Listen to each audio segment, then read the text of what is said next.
মাননীয় বিধায়ক নওশাদ সিদ্দিকী কিছু সময়ের মধ্যে আমাদের মধ্যে থাকবেন এবং আমাদের সাথে আজকে মিছিলে হাঁটবেন। আমাদের প্রত্যেকের একটাই দাবি, ন্যূনতম 50,000 শূন্যপদ দিন এবং প্রাথমিক শিক্ষাকে বাঁচান।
আমি মিটিংয়ে ঢুকলাম তুই আছিস ভাই।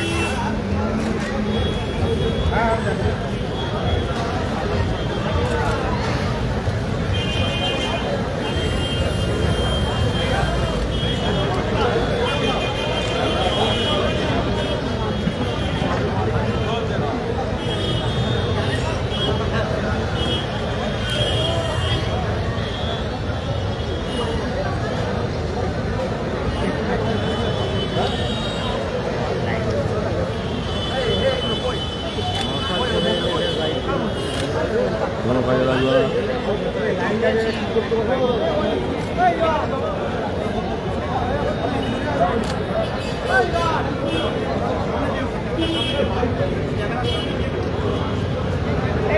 আরে ভালো আছো?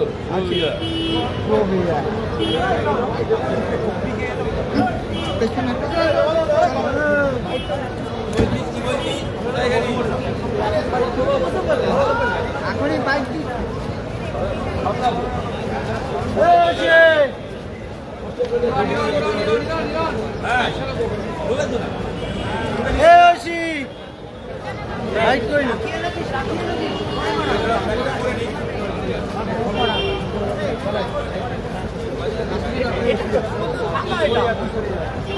ভাই এটা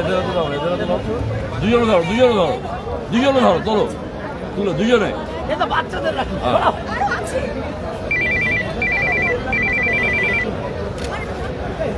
আজকে 16ই অক্টোবর বঙ্গভঙ্গের প্রতিবাদে আজকে প্রথম রাখি বন্ধন হয়েছিল।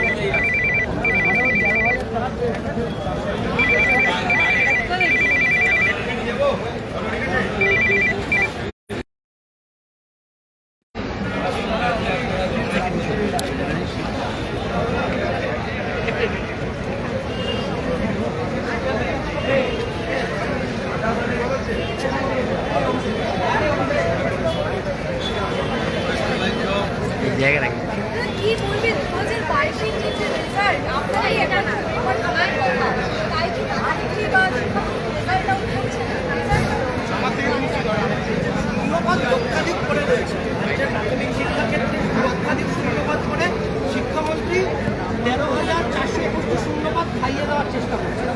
আমরা যে 50,000-এর দাবি রেখেছি সেই দাবিটা ন্যায়সঙ্গত দাবি। মুখ্যমন্ত্রী বলেছেন শিক্ষক পদে 1 লক্ষের বেশি শূন্যপদ রয়েছে, তাহলে প্রাথমিক 50,000 শূন্যপদ বিশেষ জন্য দেওয়া হচ্ছে না, সেখানে লক্ষাধিক শূন্যপদ করে উনি বলছেন আমরা খাইয়ে দেওয়ার চেষ্টা করছি। কথাটা সম্পূর্ণ ভুল। শিক্ষামন্ত্রী চাকরি প্রার্থীদেরকে 13,421 শূন্যপদ খাইয়ে দেওয়ার চেষ্টা করছে এবং বাংলায় যারা শিক্ষক হতে চায় তাদের সাথে পাশাপাশি শিশুরা যারা শিক্ষার অধিকার থেকে বঞ্চিত হচ্ছে তাদের সাথে প্রতারণা করছে। আমরা তার প্রতিবাদে আজকে রাস্তায় নেমেছি যে 13,421 শূন্যপদ আমরা মানছি না, ন্যূনতম 50,000 শূন্যপদে নিয়োগ বিজ্ঞপ্তি প্রকাশ করতে হবে, তা না হলে আমাদের আন্দোলন আরো জোরদার হবে। 50,000 হোক 1,13,000 না 12,000 তিনি শূন্যপদের হিসাবটা ঠিক মতো দিচ্ছেন, বিভিন্ন মঞ্চে বিভিন্ন রকম শূন্যপদ হিসাব ঘুরিয়ে ফেলছে।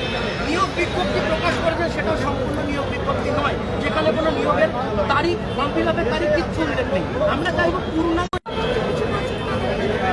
শিক্ষামন্ত্রী বলার কিছু মুখ নেই। আমরা যেদিন লাস্ট আমরা শিক্ষামন্ত্রীর সাথে দেখা করতে গিয়েছিলাম, তিনি সেদিন চাকরি প্রার্থীদের মুখোমুখি হতে ভয় পেয়েছিলেন এবং মাঝ রাস্তা থেকে বাড়ি ফিরে গিয়েছিলেন। আমরা আবারও বলছি, শিক্ষামন্ত্রী যেখানে যাবে 2022 প্রাথমিক টেট পাস চাকরি প্রার্থীরা সেখানে যাবে এবং তাকে তিনি